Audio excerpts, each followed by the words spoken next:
উত্তরপাড়ায় থানা ঘেরাও, ভেড়ির টাকা নিয়ে প্রশ্ন। প্রতিবাদে সিপিআইএম উত্তরপাড়া থানায় বিক্ষোভ করে। মীনাক্ষী মুখোপাধ্যায় অভিযুক্তদের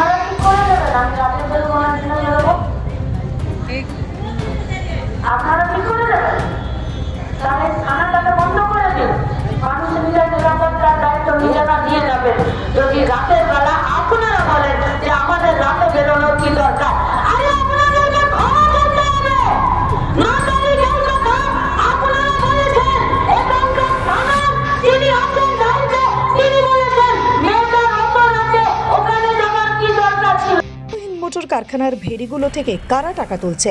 উত্তরপাড়ায় থানা ঘেরাও কর্মসূচিতে এসে প্রশ্ন তুললেন মীনাক্ষী মুখার্জি।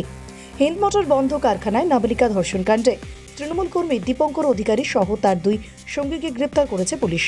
নাবালিকা সহপাঠী নাবালককেও গ্রেপ্তার করেছে পুলিশ। গত 8ই জানুয়ারি হিন্দ মোটরের বন্ধ কারখানার পরিত্যক্ত কোয়ার্টারের বছর 16 স্কুল ছাত্রীকে নির্যাতন করে তৃণমূল কর্মী ও তার বন্ধুরা নিজেকে সিভিক ভলেন্টিয়ার পরিচয় দিয়ে ভয় দেখিয়ে নাবালিকাকে ধর্ষণ করে বলে অভিযোগ। এই ঘটনার প্রতিবাদ জানিয়ে আজ উত্তরপাড়া থানার সামনে বিক্ষোভ ও থানা ঘেরাও কর্মসূচি নেয় সিপিআইএম। সেখানে উপস্থিত ছিলেন মীনাক্ষী মুখোপাধ্যায়। তিনি বলেন, এটা নক্কারজনক ঘটনা ঘটেছে উত্তরপাড়ায়। অভিযুক্তদের বিরুদ্ধে কি ধারায় মামলা দেওয়া হয়েছে, পক্সো মামলা রুজু করা হয়েছে কিনা, অভিযুক্তদের পুলিশ রিমান্ডে নিচ্ছেন কিনা, এগুলো জানতে চাওয়া হয়েছে তাদের কাছে। না, পুলিশকে আমরা 2-4টে কথাই বলেছি। আমরা বলেছি একটি ন্যাক্কারজনক ঘটনা উত্তরপাড়ায় ঘটলো।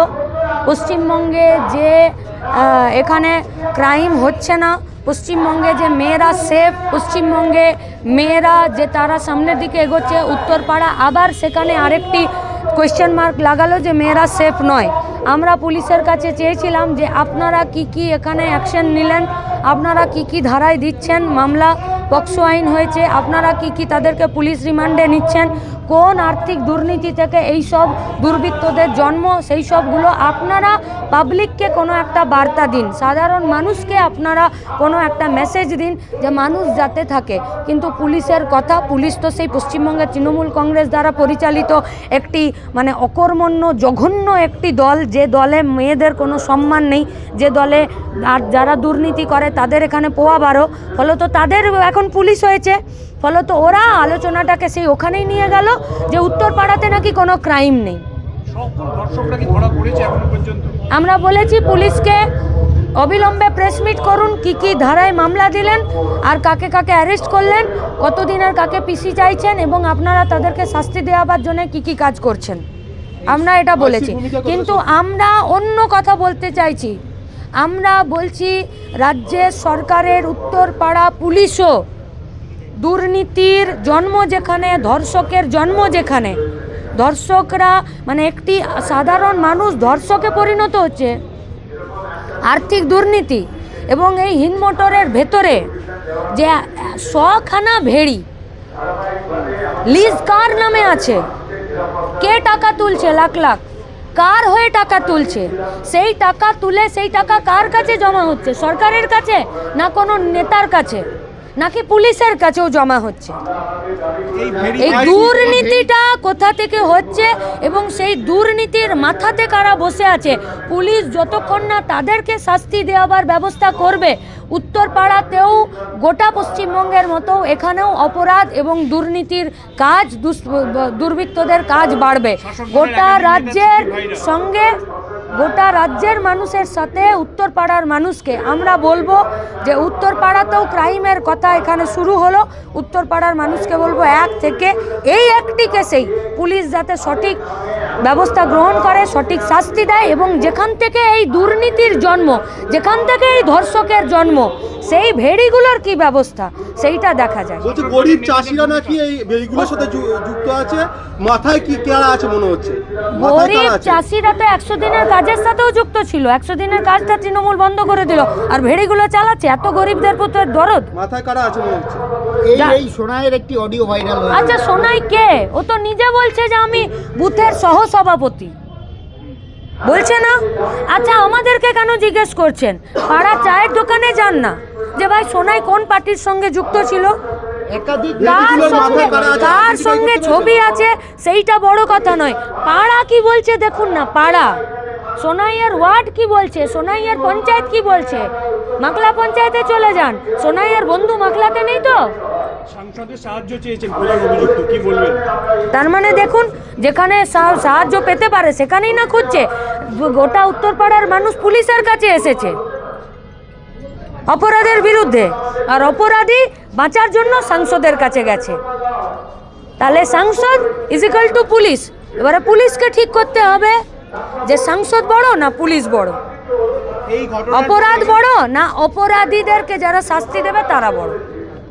এই ঘটনার পরেই তৃণমূল থেকে বলা হয়েছে যে সে পার্টি করেন এবং দলের সঙ্গে যুক্ত না, কি বলবেন?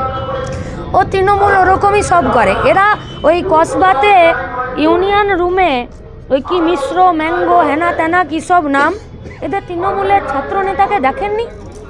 প্রেস মিটের সমস্ত প্রেসকে ডেকে নিয়ে আর ইউনিয়ন রুমে ধর্ষণকে জাস্টিফাই করছিল।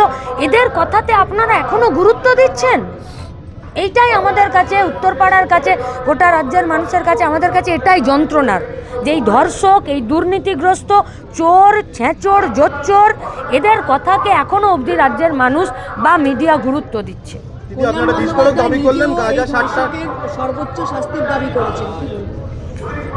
আর উনি বলছেন যে অপরাধী ওনার সাহায্য চেয়েছেন। গোটা উত্তরপাড়ার মানুষ এই ধর্ষক এবং ধর্ষক যেখান থেকে ধর্ষকে পরিণত হলো, সেই 100টা ভেড়ির তার টাকা যদি কেউ খায় আর সে যদি বলে যে আমি শুধু ধর্ষককে বলির পাঠা করে দিব, তাহলে চলবে না। বার্তা দিচ্ছে 26 দিনে রাজনাথ সিং, লকেট চ্যাটার্জি, জর্জ ফার্নান্ডেজ, ছবিগুলো ভুলে গেছেন? ভুলে গেছেন? যদি ভুলে গেছেন, আমরা এবং এই পশ্চিমবঙ্গের বামপন্থী ছাত্র যুবরা এই সব ছবি আপনাদেরকে দ্রুততার সাথে মনে করাবে। আজকে সুকান্ত মজুমদার এসেছিলেন, তিনি বলেছেন যে তারা ক্ষমতায় এলে আবারও টাটাকে ফিরিয়ে আনবে, কি বলবেন? আর টাটাকে তাড়িয়েছিল কে? চকলেট মার্কা অনশনে। আর্থিক দুর্নীতি থেকে এসব দুর্বৃত্তদের জন্ম, সেটা খুঁজে বার করতে হবে এবং মানুষের কাছে একটা বার্তা দিতে হবে। পুলিশ পশ্চিমবঙ্গ তৃণমূল কংগ্রেস দ্বারা পরিচালিত অকর্মণ্য জঘন্য একটি দল, যে দলে মেয়েদের কোনো সম্মান নেই। হিন্দ মোটর কারখানার ভেতরে 100খানা ভেরি লিজ কার নামে? কে লাখ লাখ টাকা তুলছে? কার হয়ে টাকা তুলছে? সে টাকা কার নামে, কার কাছে জমা হচ্ছে? সরকারের কাছে নাকি নেতার কাছে, না পুলিশের কাছে? তা আমরা জানতে চেয়েছি। গোটা রাজ্যের সঙ্গে উত্তরপাড়াতে অপরাধ শুরু হলো। মানুষকে আমরা বলবো পুলিশে যাতে এই ঘটনা সঠিক শাস্তি দেয় এবং যেখান থেকে দুর্নীতির জন্ম, ধর্ষকের জন্ম, সেই ভেড়িগুলোর কি ব্যবস্থা সেটা দেখতে। সোনাই নিজেই বলেছে, আমি শহরের যুব সহসভাপতি, মাখলা পঞ্চায়েতে চলে যান। সোনাইয়ের বন্ধু মাখলাতে নেই তো। গোটা উত্তরপাড়ার মানুষ পুলিশের কাছে এসেছে আর অপরাধী বাঁচার জন্য সাংসদের কাছে গেছে। পুলিশকে ঠিক করতে হবে, সাংসদ বড় না পুলিশ বড়। গোটা উত্তরপাড়ার মানুষ এই ধর্ষক এবং এই ধর্ষক যেখান থেকে ধর্ষকের পরিণত হলো, সেই 100টা ভেড়ির তার টাকা দিয়ে যদি কেউ খায় আর সে যদি বলে আমি শুধু ধর্ষককে বলির পাঠা করে দেব, সেটা চলবে না। সাবস্ক্রাইব করুন ডিএনএন বাংলা, ফলো করুন এক্স, ইনস্টাগ্রাম ও ফেসবুক পেজ ডিএনএন বাংলা। সবার মনে, সবার ফোনে।